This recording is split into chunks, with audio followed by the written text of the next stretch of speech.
Hello everybody, this is Mr. Rob and welcome back to another episode of the Athletics franchise here on MLB The Show 24, where today we're going to have our 10th edition of Down on the Farm, where we take a look at our minor league teams. And today's a special one because we'll get our first look at the draft picks in our 2025 first year Major League Baseball player draft. So excited for this one. Make sure you drop a like and you subscribe down below, especially if you want more franchise content. We'll start off the episode, though, in Double-A with the Midland Rockhounds, who are actually doing pretty good in the second half of the season, 20-13. A couple of prospects down here to highlight, Robbie Francisco being the big one, our third-round pick last year from San Diego via Venezuela. He's been great down here at Double-A. Had a little small stint at Triple-A, wasn't that great. I want to give him another chance probably soon, though.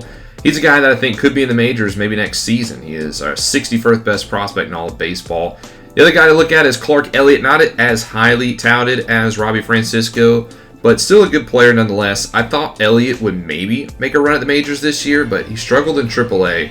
Hasn't been that good down here in AA. So those are two guys to look at today. We won't see Francisco, unfortunately, on the mound. But today we're going to travel to Northwest Arkansas Naturals Stadium. They are 19-14 on the season. Actually finished first half winners in the Texas North League. Also, remember, real-life stadiums. You go as authentic as possible here on the channel. Beckway is the starter for the Naturals, as you'll begin with Clark Elliott, who will take the first pitch of the game and line it out into left field. On the mound for the Rockhounds will be Jack Cushing, who's been pretty good down here with the Rockhounds. 2.47 ERA, can't complain.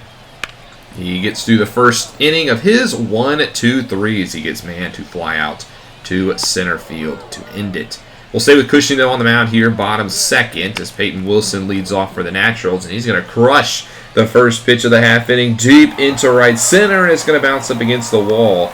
Good effort by Rosario out there, but it's going to get Wilson a leadoff triple to begin the second inning.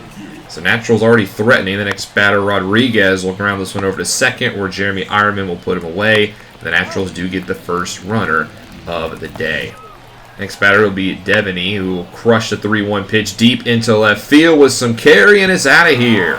So quickly, the Naturals are going to jump out to a 2-0 lead off of these solo shots, as Cushing starts his day, unfortunately not on the right foot, as it is now 2-0 in favor of the home team, the Northwest Arkansas Naturals. Going to the top of the fourth, here's Elliott up for his next at-bat, and he's going to hit this one into left center for a base hit. That's the first base hit of the day for the Rockhounds. It'll be a leadoff single from Clark Elliott. Next batter, Brett Harris, 3-2 pitch, and he crushes this one deep to left center. No doubt about this one. That one is way out of here for a 2-run homer, and we're tied up at 2 apiece. Brett Harris, third home run of the season for him in Double-A. He is a third base prospect. We don't think he's as highly touted as, of course, Jacob Wilson, but a good bat in the minor leagues. So he ties us up at 2 in the top of the fourth. We'll go bottom 4 as Wilson gets on for the second time today. That brings up Rodriguez up next, who will bloop this one into center, and it'll get down in front of Rosario. The first 2 on here for the Naturals brings up Devaney, who homered in his last at-bat. And here he's going to hit another big shot off of the wall this time. It's going to score 3-2 Naturals. They get the lead right back. And 2 runners in scoring position, still nobody out. Cushing in quite a jam, but he gets the next batter of Oz to strike out swinging. I'm going to bring up Dickey in the 8th spot, and he will strike out as well. So Cushing trying to bounce back and strand these 2 runners. And he's got one more batter, Nivens, and he strikes him out as well. So even though he gives up 1 in the 4th, could have been a lot worse. Top 6, unfortunately, our offense has not been hitting the ball that well today. As here's Brett Harris getting a base hit with 2 down in the 6th. That brings up TJ Schofield Sam, and he's just going to pop up into left. So the offense being kind of quiet since that 2-run home run. Luis Del Villar will then grace the mound. He was our late-round pick in last year's draft. He's got called up recently to Double-A. He's played pretty good. He's got the 6th inning, and he gets through that one pretty no problem. Top 7 now, Kyle McCann up at the plate. He will lead off with a walk as the Naturals brought in a lefty arm for this lefty-hefty section of the lineup for the Rockhounds, but both lefties draw walks. So 2 on now. Now that the righties are up, the Naturals will turn to a right-handed pitcher. I like the strategy here, as it's Miles Naylor who will pop out to right, but McCann on second will tag, and he will head to third. So the tying run, 90 feet away. We need a base hit from Kobe Halter. 2-1 pitch to him. And he will pop up a fastball. You can tell Halter frustrated. He slams the bat. Nice opportunity there that we don't capitalize on. Angel Felipe with him coming in relief for the Rockhounds. He's got a little bit of major league experience, not much. But he's down here in Double-A. Hasn't played very good this season as he walks Nivens. First batter he faces. Next batter top of the lineup in Gall. He walks him as well. So command an issue for Angel Felipe. He shows it here. Next batter, McNair, will just lay down a sacrifice bunt that works. So again, 2 runners in scoring position for the Naturals. Middle part of the lineup, too. Man up next. He pops this one up. So Felipe, a huge out to get the number 3 hitter to pop up. So now the Naturals need a base hit to drive him in. Is Peyton Wilson. 2-2, and he looks at strike 3. Good bounce back by Felipe. Settled down, got the 3 outs. Top 8, here's Elliott at the dish with 1 away, and he can't check his swing on the slider. Got caught fishing. That brings up Brett Harris, who has 2 of our hits today, and he's going to ground it down the line. But the Naturals are playing the lines perfectly. Nothing in the 8 as we run out of time. We go top 9. TJ Schofield, Sam leading off. Our last chance to tie this one up. And he's going to lead off with a single into right field. So we put the tying runner on base. Fortunately now 2 down for Jason Rosario. The game has to stay alive with him. First pitch, single through the left side of the infield. So we keep the game alive. Runner now at second base. We got to keep it going. It's Miles Naylor up next. 2-2 pitch to him, and he will swing and miss on the slider down and in. And the Naturals will win this game by a final score of 3-2. Just couldn't really get much there for the offense, and we lose the Double-A game against the Naturals. We'll step up to Triple-A now to take a look at our Las Vegas Aviators, who have not had a good season so far. 47-61. A little concerning as to why they're so bad, it seems. I feel like there's a lot of good players down here. Starting off with Ken Waldichuk, not a prospect, so to speak, but probably the next pitcher to get called up. I know he didn't have a good stint in the majors this year in his 5 starts, but he's played really, really good at AAA. So I feel like if a pitcher gets hurt, he's first. Our top prospect, though, is Richie Veach, the second-round pick last year out of Arkansas. He's gotten the call up to AAA, and he's turned his batting around, hitting .251, and is playing pretty solid. We'll see him today as we take on the Salt Lake Bees, who are 50-58. They are the AAA affiliate of the Los Angeles Angels here at Las Vegas Ballpark, what I thought was going to be the future home of the Athletics, but has not turned into it. Nonetheless, we welcome the Bees to town. We'll see Joey Estes on the mound, a guy who pitched well for us in the majors last year, but has struggled in 2025, dating all the way back to spring training. He does get a good job here, though, getting a 1-2-3 inning as he gets Espinal, the former major leaguer, to ground out to end it. On the mound for the Bees will be Victor Medeiros, who's a nice prospect for the Angels. I can see him getting a call up maybe next year. As with 1 down, here's Pedro Pinedo. Sends this slider deep to center field, and it's out of here. A solo shot for Pedro Pineda here in the first inning, his 8th of the season. Pineda's a solid center field prospect who is not going to be an elite star by any means, but I could see making an impact in the majors, maybe even next year. Here's Richie Veach, the next batter. He will single into center, so he gets on base. 2 down now for Lawrence Butler, and he's going to jam one into left center as well. Veach, though, on his horse is going to go all the way to third, and we got another scoring opportunity here for the Aviators. Runners on the corners, 2 down for the next batter, Max Schumann, and he will swing and miss on the 12-6, but we do get 1 in the first. Joey Estes on the mound. He is wheeling and dealing. He mows through the Bees in the 3rd. And in the 4th, 1 base runner, but he strikes out the rest. Nice inning of work there by Joey Estes. Then we go top 5. Here's 1 down, and Richie Veach is going to flash the leather today. What a play from shortstop for the former Arkansas Razorback to gun him down.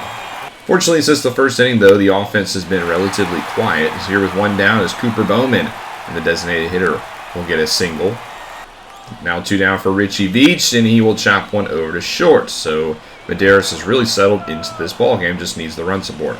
Go top 6, Estes with 1 down, will walk Rada, so it'll put 1 on for the Bees. And the next batter, Santiago Espinal, will work a count and hit one deep to left center field that clears the fence. Estes has been almost perfect today, but gives up a 2-run homer that gives the lead to the Bees. Off the bat is Santiago Espinal, who is a former Major League All-Star, by the way. Fortunate there for Estes, but we now are trailing 2-1. Bottom 6, Angelo Jaquez leading off, another draft pick from last year. He will rope one into right field for a leadoff hit. I do like his bat a lot. The rest of his game just needs to come around. 2 down now. He's on second base for Abraham Toro, and Toro will ground over to first, who will flip it over to Medeiros. Nothing in the 6th. We'll call this game after this one for a little bit. So weather delay here in Las Vegas. It's raining, a rarity. As we'll use this opportunity to bring in Kyle Muller, who we were going to bring in anyway. We've seen Muller at the majors. I could see him returning as well, barring any injuries, as he will get through at the 7th inning. Bottom 7, 1 down. C.J. Rodriguez, the catcher, will draw a walk. So tying run again on base for the top of the lineup. But again, they do nothing really with it. Pedro Pineda with 2 outs will at least draw a walk, so it keeps the inning alive. Now another good chance for Veach. They bring in even a lefty. He hits this one to right field, but it's going to be caught, and we squander another opportunity. Adrian Martinez will then come in relief for the Aviators, and he will do a pretty good job of getting through the 8th inning as Veach again will flash the leather.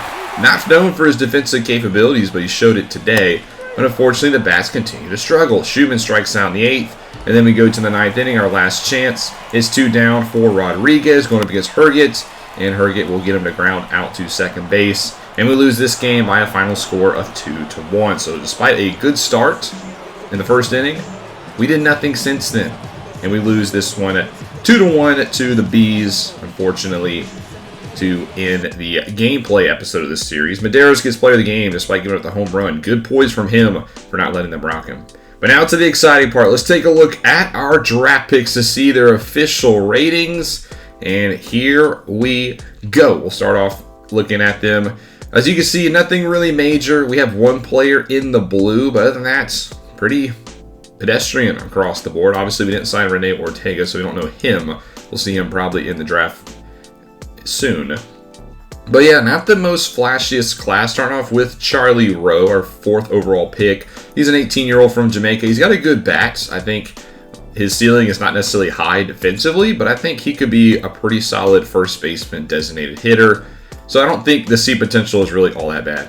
Rolando Castro, the guy who was the projected number 1 pick, yes, was not as good as he seems, and the injury is definitely affecting him. So I said it was big risk, big reward. I mean, kind of what you'd expect. Jason McFarland, probably our best early draft pick, the 18-year-old from New Life Christian Academy in North Carolina. He's got B potential, but the highest potential is Kirby Ladd, the starting pitcher from the University of Nebraska. He could probably be at the big league level the earliest out of these bunch. Then we drafted Elliot Gagnon, an 18-year-old from Cincinnati, Ohio, who again just needs a little bit of work down in the minors. And then lastly, we drafted Barry Bonds from Louisiana Monroe, who is going to need some work as well. But overall, nobody really flashy in this draft class for our prospects. And if you go around the league, there's not a ton of high-level prospects. I did think this was a weaker draft class coming into this draft, and I feel like it kind of showed.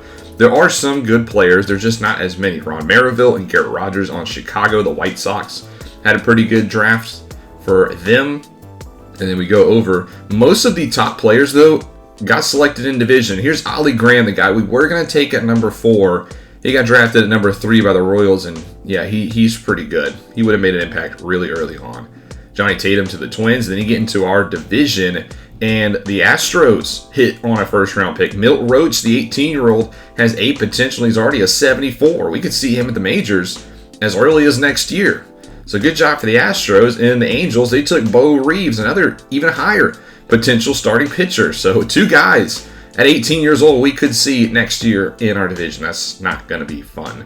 We saw the Mariners. They had the number 1 pick. They took Randy Irvin, a solid pitcher. Might, I would say, in the back half of next season, he could get up there from Ohio State. And they also took Jeff Stewart and Alan Carpenter. So they had 3 high-level prospects. The Rangers not as good as the rest of the division, but they did come away with Jose Iglesias in one of their later picks. Going to the National League, I don't think it's as talent-heavy over here as well. So even though we didn't have the best class, so to speak, I mean, it wasn't that good overall. But I do think we made out. I do think Charlie Rowe will be a pretty solid bat. He's not going to be a superstar, but I do think he could contribute in the lineup. I think we got a couple good pitching prospects in McFarland. Maybe Rolando Castro, despite not being the number 1 pick, could be good. There's Aaron Berry. He did get drafted number 2 to Milwaukee out of Oklahoma State. He looks pretty solid out there. But other than that, yeah, it's just not the best class. They also took David Muller, Pittsburgh. They didn't look that great. Cardinals got Steve Thrasher with their first pick. He looks like a solid 18-year-old. That was a good pick for them. The Diamondbacks, their best pick, Peter Schaefer in the later rounds. We see the Rockies, and even signed 2 players. And if you saw, I forgot to talk about it, the Reds only signed 2 of their prospects. That's very interesting. The Dodgers came away with 1 guy late, Clay Baker. The Padres, nobody special. We like DJ Mars, and he had deep potential. And the Giants had 2 pretty solid picks early on. That's going to do it for this one. Next episode, we'll return to the Major Leaguers. We'll start off with a 3-game homeset against the Guardians before welcoming the Marlins to town. But let me know in the comments section below, what do you think of our draft? Do you like anybody? Do you think we could have did better? Who do you think was our biggest miss at pick 4? But thank you guys so much for watching. Hope you guys enjoyed. If you did, make sure you drop a like and you subscribe down below, especially if you want more franchise content.